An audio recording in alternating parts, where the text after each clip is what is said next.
le damos la bienvenida y nos alegra mucho tener a nuestro querido Marcos Salas con nosotros hoy. Así que Salas, bienvenido hermano, te doy la palabra para que nos ayudes a fortalecernos en este camino de preparación a la cuaresma y para que nosotros podamos seguir recibiendo de ti la palabra que viene para nosotros hoy. Bienvenido hermano y qué bueno que estés con nosotros. Gracias. Hola hermano, un abrazo para ti. Muy buenos días. En efecto, aquí todavía está el sol tímido, ni siquiera ha salido.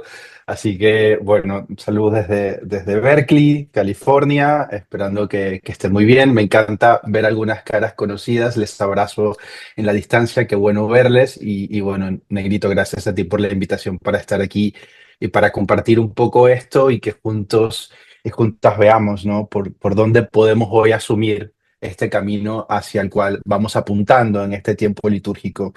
Yo, en primer lugar, quería como compartir un horizonte que a mí me ha acompañado desde hace mucho tiempo cuando reflexiono en torno a lo que implica la cuaresma, pero que obviamente no solo es una metáfora y un lugar al que yo vuelvo cada cuaresma, sino que ha sido parte de una tradición propia del cristianismo y que ha implicado miles de cosas a lo largo de la historia, pero que de alguna manera, ¿no? Siempre volvemos a este lugar, yo lo llamo metáfora, a esta metáfora cada cuaresma, y temo que a veces como la revisamos todo el tiempo, la revisamos cada cuaresma, se vaya perdiendo un poco la lucidez que hay detrás de volver a esta metáfora. Ya me refiero a ello más adelante.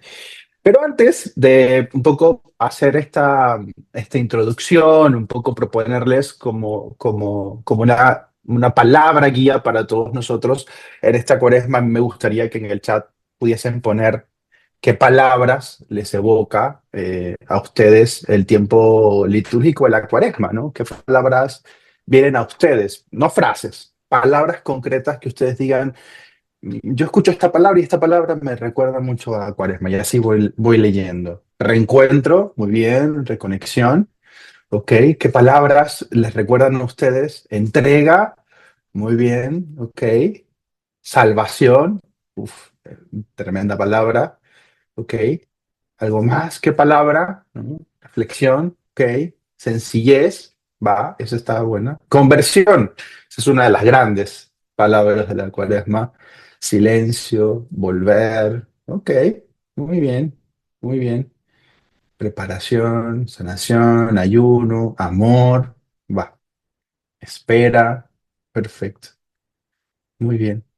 Bueno, me llama la atención, ¿no? Que mucho de lo que comparten ustedes es actitudinal, tiene que ver con las actitudes o lo que yo hago en el tiempo de Cuaresma, y eso está muy bien. Sin embargo, yo les invitaría a que tomen como la gran llave para leer este tiempo y para prepararnos también y para vivirlo, porque no solo es preparación para eso, sino que además el tiempo mismo de Cuaresma es preparación para algo más, que tomamos como punto de partida la gran metáfora que acompaña todo este tiempo y, y a la que vamos a tener que volver siempre, como seres humanos en general, pero también como creyentes, y es la metáfora del desierto.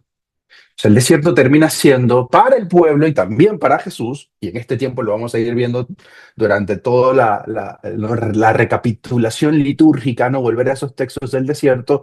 En Jesús es un poquito más corto porque es solo la escena de cuando va al desierto y vuelve para su actividad. Pero en la experiencia del pueblo, el desierto se termina convirtiendo en el gran espacio, en el gran lugar, diríamos técnicamente teológico, de encuentro con Dios, pero también en el gran lugar existencial.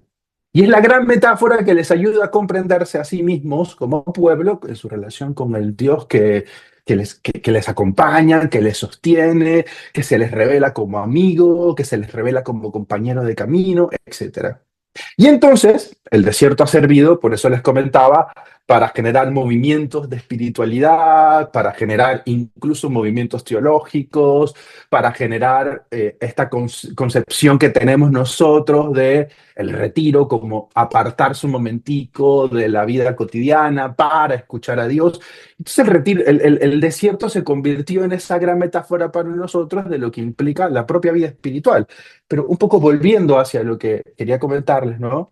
Para el pueblo, para Jesús, para la fe en la que Jesús nace y crece, el desierto se termina convirtiendo en la gran metáfora de varias cosas. Primero, del lugar existencial, del lugar del encuentro con Dios, pero luego también se termina convirtiendo en la metáfora del silencio, pudiésemos decir también la gran metáfora para hablar del abandono en Dios o de la confianza en Dios, la gran metáfora para hablar de la soledad. Fíjense que a diferencia del pueblo que va acompañándose en esta experiencia del desierto, el contraste con Jesús es muy fuerte porque Jesús aparece solo, no va acompañado de sus discípulos, él solo hace esta experiencia de estar en el desierto. Es la metáfora, como ya decía, del encuentro con el pueblo sí mismo en su reconocimiento como pueblo que camina sostenido por Dios, pero también en su encuentro con Dios mismo. Y finalmente a mí me parece que lo más clave y fundamental es que, como pudiésemos decir en nuestra propia experiencia, el desierto termina siendo el espacio del silencio, pero no de cualquier silencio, ¿no? No solo es el silencio de, por ejemplo, la contemplación. Me voy a poner a contemplar la vista, me voy a contemplar, ¿no?, mi propia vida. No solo es el silencio de la contemplación, sino es el silencio. Aquí esto es lo más fundamental, me parece a mí. El desierto termina siendo la metáfora del encuentro entre mi silencio plagado de lo que tengo, ¿no? Y ahí el pueblo tiene un montón de cosas como nosotros mismos, ¿no? Incertidumbres, preguntas, ¿no? No llego del todo bien a esta cuaresma, o si llego, o empecé el año con toda, o todavía estoy, ¿no?, tratando de ver cómo va el año, no tengo muy claro cómo va mi vida personal, mi vida espiritual, mi vida de pareja, mi trabajo, en fin, como lleguemos, el silencio está plagado de todo eso, y es el encuentro entre ese silencio y la palabra con mayúscula, ¿sí? No es el silencio para yo hablarme a mí mismo o para que yo, ¿no?, encuentre, por decirlo de alguna manera, una conciencia más clara de quién soy. Que sí, y que le pasa al pueblo, por supuesto. Pero sobre todo es el espacio en el que me despojo de mi palabra, ¿no? Me desarmo de mis palabras. Digo, no vengo aquí con ninguna pretensión, con ninguna palabra, aunque tengo mucho que decir, muchas cosas hoy me desesperan, o me alegran, o me desconciertan, sino que voy despojado de mi palabra para encontrarme con la palabra en mayúscula, que es la palabra de Dios.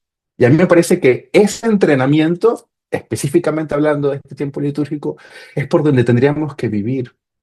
Yo sé que, como ustedes, ¿no?, plantean aquí en el chat, ¿no?, la cuaresma tiene mucho de hay que comprometerse con, ¿no?, hay que comprometerse con estas acciones particulares para llegar bien preparados a la Semana Mayor y acompañar a Jesús en su última semana, etcétera, etcétera.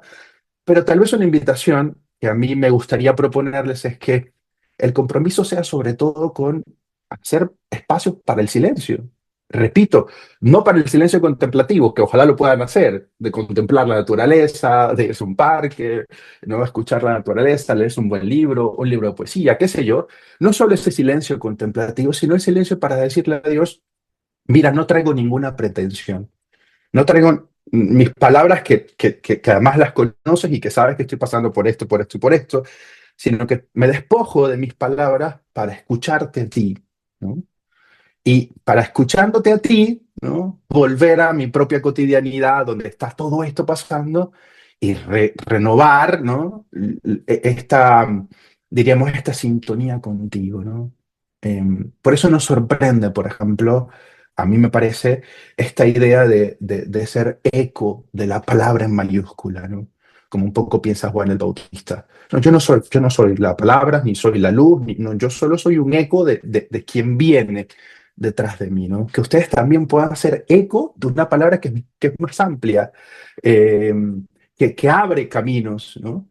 Y entonces eso por un lado, lo primero que quería como decirles, ¿no? Que tomen en cuenta que la metáfora del desierto es la gran metáfora para decir el encuentro con el silencio del pueblo, el encuentro del silencio de Jesús con la gran palabra que es Dios mismo, su palabra que amplifica el horizonte, que renueva, que da todo esto que ustedes dicen, que da esperanza, que interpela, que sostiene, etcétera. Y una segunda cosa que a mí se me ocurre es que, como volvemos a esta metáfora cada cuaresma, la gente se le pierde un poco, a mí también se me pierde un poco esto, ¿no? De que el desierto no es un lugar cómodo. Y eso también lo pueden ver ustedes a lo largo de la historia del mismo pueblo. Eh, Hay una conciencia de que es un lugar deshabitado, hay una conciencia de que es un lugar peligroso, y tal vez lo más lógico, también para quienes han tenido la oportunidad de alguna vez haber leído El Principito, por ejemplo, también se presenta como el lugar donde no hay agua, ¿sí? Una cosa tan fundamental, ¿no? Como hay escasez de recursos para sostener la propia vida. Entonces, el desierto no es un lugar cómodo. Claramente, cuando uno hace una experiencia de retiro y usa la metáfora del desierto, pues no es que se va a un lugar donde no haya agua, donde no haya sombra y donde no haya alimento. Seguramente uno va a un lugar bastante cómodo para poder retirarse sin ningún tipo de problema. Pero lo que quiero decir es, el desierto no es un lugar cómodo. Repito, está esta idea en el pueblo. Seguramente Jesús también voy al desierto, pero esto de encontrarme en mi silencio con la palabra no es un asunto cómodo, porque externamente y humanamente, repito, es un lugar deshabitado, es un lugar peligroso, es un lugar, repito, en la significación más básica, es un lugar sin agua. Entonces, cuando volvamos sobre esta metáfora, también pueden ustedes, y les puede ser útil, me parece a mí, me ayuda a mí también, reconocer que habrá también un poco de incomodidad en un mundo donde la palabra está establecida, dirían algunos, democratizada. Yo que trabajo en todo el tema de cultura digital, hoy la palabra está, mira, cualquiera puede tener una palabra, un micrófono, ¿sí? Y eso tiene mucho de bueno. ¿Cómo no? Hacer silencio parece que no es tan fácil y es un reto grande. Pues nosotros como creyentes en nuestra tradición tenemos un tiempo particular, ¿no? Un tiempo litúrgico donde se supone nos entrenamos para eso. Pero repito, no es un lugar cómodo. Imagínense que en este lugar, donde no hay sombra, donde no hay agua, donde hay peligro, donde es deshabitado, pasan cosas tan interesantes como que Dios le pida a un personaje, ustedes ya lo recordarán, descálzate. Bueno, no es tan cómodo descalzarse en el desierto. No es tan cómodo desarmarme y despojarme de mis palabras. No es tan cómodo, ¿sí? Caminar por este lugar tanto tiempo. No es tan cómodo. Por eso también entenderán ustedes que en algún momento el mismo pueblo dice, creo que las cebollas de allá atrás, del pasado, estaban mejor. Y uno diría, lógicamente, porque el desierto, repito, no es un lugar cómodo. Para muchos de nosotros, repito, nuestra experiencia seguramente es, no, yo me voy a un lugar de retiro y tengo todas las comodidades. Pero tal vez un poco, ¿no? Pensar en esto, ¿no? Con qué cosas hoy me incomodan en mi camino de fe, qué cosas hoy de pronto no me están pareciendo tan fáciles de sobrellevar, de pronto no me están siendo tan cómodas, me cuestan también en mi propia experiencia de fe. ¿Qué personas, por qué no, también asumir? Me cuesta ser hermano y hermana de esta persona, me cuesta. ¿Qué cosas de mí todavía no termino de integrar en mi propia experiencia espiritual, en mi propia oración? ¿Qué cosas todavía no quiero que sean iluminadas o articuladas, ¿no? Por la luz de Jesús? ¿Qué es esto que me incomoda?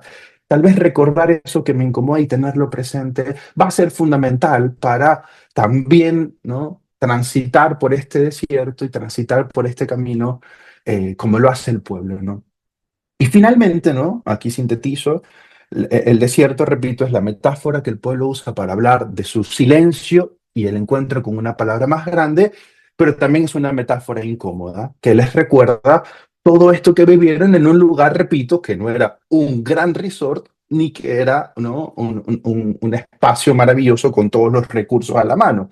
Al contrario, es un lugar donde van encontrando el peso de su propia finitud. Y yo creo que ahí es una tercera clave para nosotros. ¿Qué significa para nosotros nuestra propia fragilidad, nuestra propia finitud? ¿Sí? nuestra propia conciencia de ser seres humanos, que no lo podemos lograr todo, que no lo tenemos todo, que no podemos experimentarlo todo, y que lo único que nos sostiene desde el camino de la fe y desde la opción de la fe, lo único que nos sostiene es Dios mismo, es su amor, diríamos más adelante, es su palabra. No le sorprende que esta experiencia haya sido tan significativa para Jesús que luego de salir de su experiencia salga a decir, ¿no? Conviértanse y crean en el Evangelio, el reino de Dios está cerca. Es su única confianza. Es lo único que tiene para decir. Se traduce en palabras eso, por supuesto. Se traduce, ¿no? Para decirlo en términos de Marcos, se traduce en 16 capítulos. Esa pequeña frase con la que inicia Jesús su ministerio. Conviértanse y crean el Evangelio, el reino de Dios está cerca. Ojalá nuestros desiertos y nuestra cuaresma, ¿sí?, sean tan bien vividos, tan profundamente vividos, que podamos salir a decir esto, ¿sí? Pero tal vez, para iniciar, despojémonos, como decía al principio, un momento de nuestras palabras, escuchemos a Dios y tal vez salgamos con una palabra similar a la de Jesús o con otra. Es decir, con la conciencia de nuestra propia misión en nuestro mundo concreto, en nuestra familia, en nuestra ciudad, en el trabajo, en el entorno de mis amigos, en mi entorno parroquial, pastoral, etcétera. Cuando salga del desierto, ojalá, como Jesús, pueda salir con esa conciencia de la misión. Mi misión es esta: anunciar, conviértanse y crean en el Evangelio, el reino de Dios está cerca. Eso es lo que le pasa a Jesús. Después de haber vivido, repito, la incomodidad, el despojo, la conciencia de la propia finitud, y donde lo único que te queda, como le pasa al pueblo y le pasa a Jesús y nos pasa a nosotros, es la fe, que no es otra cosa que la confianza disponible a Dios. A ver, Señor, aquí estoy, ¿no? Como confío en ti y me recuesto en ti, por decirlo de alguna manera, me siento sostenido por ti y ahí camino hacia adelante, ¿no? Em, y una cuarta cosa, ¿no?, que me gustaría compartirles es em, que entonces a mí me parece que esta metáfora también nos sirve y le sirve al pueblo y le sirve a Jesús para integrar en uno mismo y en lo que somos todo aquello que es maravilloso y es luminoso y vale la pena, como dice la parábola, que se ponga, ¿no?, en un caldero, que se ponga encima de la mesa, todo eso que brilla en nosotros y que nos hace ser maravillosos. Eso, cómo se integra con esas otras cosas en las que no somos tan maravillosos. Para ponerlo en términos de lo que le pasa al pueblo, este pueblo que camina y dice gracias por liberarnos, tiene que reconciliar esa gratitud, tiene que reconciliarla con estábamos mejor en Egipto comiendo cebollas. Esas dos cosas les toca integrarla, ¿no? Y un poco el desierto termina siendo para ellos juntar esas dos cosas, y para juntarla tienen que empezar a comprender, por ejemplo, que Dios es compasivo, que Dios les sostiene, que Dios no les abandona, ¿no? Y eso es muy, muy curioso de toda la teología del Antiguo Testamento, Dios insistiendo, y aunque el pueblo no rompió la alianza, yo vuelvo y la renuevo. Todo el tiempo Dios está diciendo al pueblo: tranquilos, entiendo, comprendo, estoy aquí, ¿no? Parece que su compasión y su amor termina siendo eh, como ese hilo que teje, ¿no? Esta fascinante fe del pueblo con esta otra parte del mismo pueblo que dice: de pronto no está tan chévere caminar tanto tiempo en el desierto. Entonces, repito, ¿no?, la cuaresma también termina siendo, ojalá para mí, ojalá para ustedes, ese tiempo en el que vamos reconociendo aquello que es maravilloso en nosotros, nuestro compromiso pastoral, nuestra fe, nuestra vida de oración, nuestra confianza, nuestra paciencia, nuestro amor, etcétera, con aquello que de pronto no está tan luminoso. ¿Cómo se integran ambas cosas? Cada uno tendrá que hacer el camino, esto solo es el inicio, cada uno tendrá que hacer el camino, y en ese camino estoy seguro que, como le pasa al pueblo, también a nosotros vamos a ir encontrando cómo Dios, ¿no?, teje con mucho cuidado, con mucho amor, con mucha compasión, ambas cosas en nosotros, para que, ¿no?, podamos ser testimonio de lo que significa habitar plenamente en la confianza en Dios, ¿sí? Habitar plenamente en la confianza en Dios, para que haya una especie, diríamos en términos ignacianos, de consolación, ¿no? Me consuela saber que el Señor, muy a pesar de que esto que está en mí no es tan chévere, muy a pesar de eso, sigue sosteniéndome en esto otro, en mi misión pastoral, en mi vida de oración, en mi comunidad, en mis hermanos y hermanas, etcétera, etcétera, ¿no?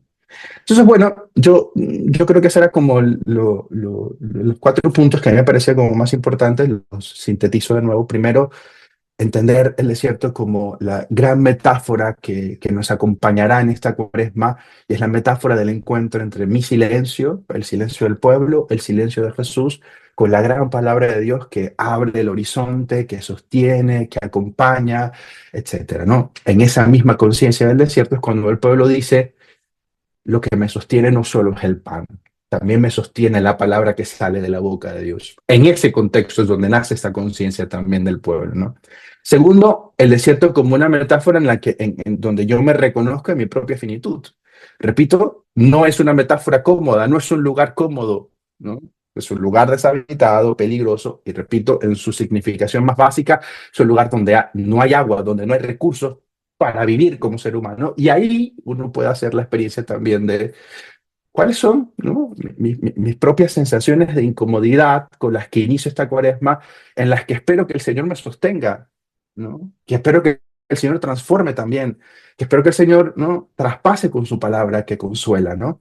Tercero, la metáfora del desierto termina siendo, repito, un espacio muy, muy, muy interesante para vivir esto que vive el pueblo, ¿no? La reconciliación entre todo aquello que es maravilloso en el pueblo y aquello que no tanto, incluso en uno mismo, ¿no? Todo aquello que uno dice: estas son mis partes más increíbles, yo estoy comprometido, yo estoy, ¿no?, apostando por el proyecto del reino, yo vivo mi fe, yo esta cuaresma me voy a comprometer con hacer esto, esto, esto y esto, y termino, ¿no?, también reconociendo en el camino: uy, Señor, pero en esto todavía no termino de ser tan brillante como quisiera, ¿no? Bueno, cómo el Señor va reconciliando en mí ambas cosas para que pueda ser testimonio de lo que significa ser sostenido por Dios. Y finalmente, una cuarta cosa, recuerden, ¿no? Jesús va al desierto y cuando sale, sale diciendo, ¿no?: yo les vengo a anunciar esto, conviértase y crean en la buena noticia, el reino de Dios está cerca. Empiecen la cuaresma con esa intuición. ¿Qué palabra, no? ¿Con qué palabra saldré yo del desierto, no? ¿Con qué misión salgo yo del desierto? El desierto no se va, repito, únicamente para hacer un silencio contemplativo, sino para despojarme de mis palabras y, escuchando la voz de Dios, intuir, ¿no?, cuál es mi misión. A Jesús le pasa eso. Se despoja un momento de la palabra, ¿sí? De hecho, según Marcos, no ha dicho mucha cosa, ¿no?, antes de irse al desierto, pero cuando sale, parece que le brota ¿no?, de su propio corazón tener que ir, salir, va a Galilea y empieza su misión como un espacio para, escuchando a Dios, reconocer cuál es mi misión. Tal vez salgamos diciendo: conviertan si quieran en el Evangelio, el reino de Dios está cerca, o tal vez Dios tenga para ti otra misión, otra palabra, otra consigna, otra apuesta. Bueno, gracias a Dios, nuestra comunidad de fe, la iglesia, tiene un tiempo litúrgico para esto, para entrenarse en esto, que es largo. Así que buen camino, buen entrenamiento en esto que les he dicho, y creo que aquí puedo ir cerrando. Negrito, no sé, tú eres el que manda aquí. Él me avisó que no puedo hablar mucho porque él sabe que si me deja aquí yo puedo hablar 2 horas sobre solo la metáfora del desierto. Te pregunto, Negrito, si puedo compartir en el chat un enlace donde trabajo estos temas como con mayor profundidad, en un Pero por artículo que escribí. supuesto. Ok, ok, ok. Va, entonces, bueno, les comparto 2 articulitos que escribí hace un tiempo sobre la metáfora del desierto en Dios y la metáfora del desierto en Jesús, por si alguno quiere hacer su camino con estas ideas que les compartí así de manera sintética. Buenísimo. Pues hermano, gracias. Gracias, mi negro, por la ayuda, por el tiempo, por la preparación, por compartirlo con nosotros. Gracias por la claridad de estos cuatro caminos, de esos cuatro escenarios de revisión. Gracias por el dedicarnos este espacio de tu tiempo para ayudarnos a preparar la vida en este tiempo que comienza de manera especial este miércoles de ceniza que se acerca. Así que le damos las gracias a nuestro querido Marco Salas por estar con nosotros, por acompañarnos, que sea una de muchas veces en que podamos seguir contando con él, con su experiencia, con su reflexión, con su camino, con su preparación. Así que un abrazo enorme, mi negro. Gracias, gracias por estar aquí. Gracias por acompañarnos en la comunidad de Avar. Un abrazo para Salas y estamos en contacto. Le damos